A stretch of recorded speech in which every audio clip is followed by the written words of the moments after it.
وَالَّذِينَ يَقُولُونَ رَبَّنَا اصْرِفْ عَنَّا عَذَابَ جَهَنَّمَ. It's so beautiful, this category. There's a group of people Allah loves because the only thing, they just ask Allah, Ya Allah, I don't want to see Jahannam. I don't want to, take me away from Jahannam. I don't want to be turned away from it. إِنَّ عَذَابَهَا كَانَ غَرَامًا إِنَّهَا سَاءَتْ مُسْتَقَرًّا وَمُقَامًا. Its penalty is very heavy. It's a huge penalty. I can't bear it. I can't even think about Jahannam. It is a terrible place to be for a little while or for a long time. I have to explain this part to all of you. It is a terrible place to be, mustaqarran, for a little while, wa muqaman, long term. Now, there are some people, like I'm sure you've seen this on YouTube if you follow my videos. There was a young girl in Florida at a youth program. She asked me a question. She wrote it down. She said, I do a lot of haram things. But I'm not going to hell forever, right? Because I'm Muslim. So even if I do go to hell, it will not be forever. This dua says, I don't want to go to Jahannam, not for a long time, not for a short time. I don't want to see it. Allah loves the people who understand that they don't want any part of Jahannam, short or long. There are some Muslims who say, of course I don't want to go to Jahannam forever, but I don't know, one weekend, maybe we can do that much haram. You know, this is from the Jews, ayyama ma'dudat. They said a few days, we can handle it. I mean, come on.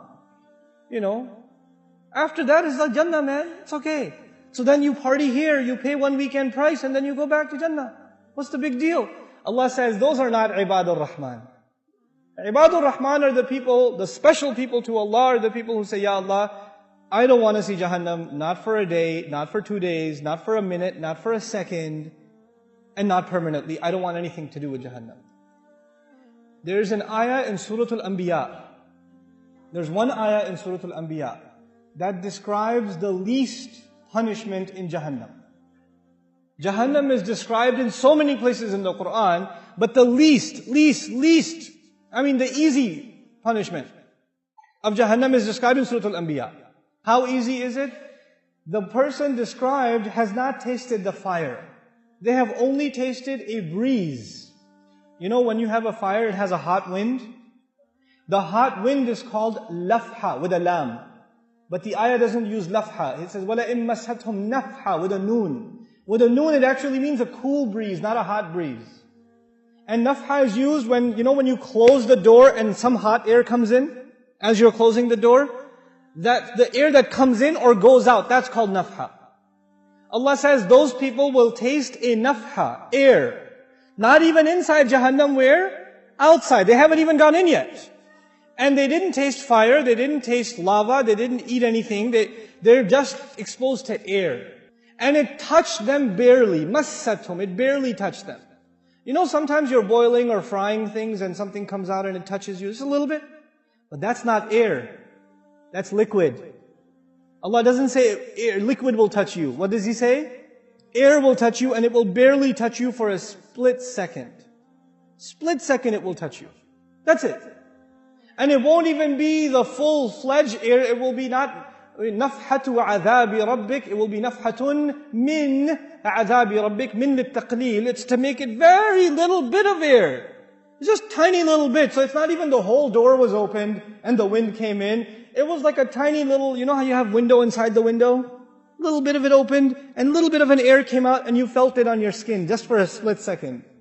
And then this is the only torture this person received. There is nothing else yet. And they're not even in hell yet. They're still outside. That's evident from the word nafha.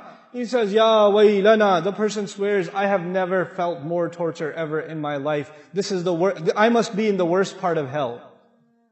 Wayl, the Rasul ﷺ describes wayl as the worst part of hellfire. So scary that hell itself is afraid of it. Jahannam is afraid of wayl. And this guy says, I must be in wayl. Ya waylana. He's not even inside yet.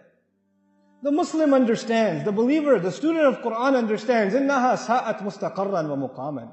I cannot be there for a little while and a long time. I know.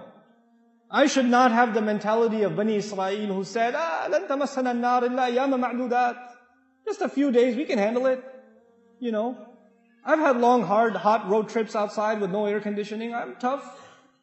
No. إِنَّهَا سَاءَتْ مُسْتَقَرًّا وَمُقَامًا. This is a category by itself. These people are special to Allah. The only thing they ask Allah is, Ya Allah, I don't want Jahannam.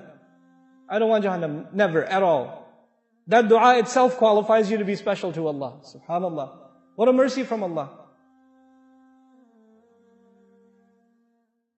قل يا عبادي الذين أسرفوا على أنفسهم لا تقنطوا من رحمة الله. قل يا عبادي الذين أسرفوا على أنفسهم لا تقنطوا من رحمة الله. لا تقنطوا من رحمة الله. إن الله يغفر الذنوب جميعا. إن الله يغفر الذنوب جميعا.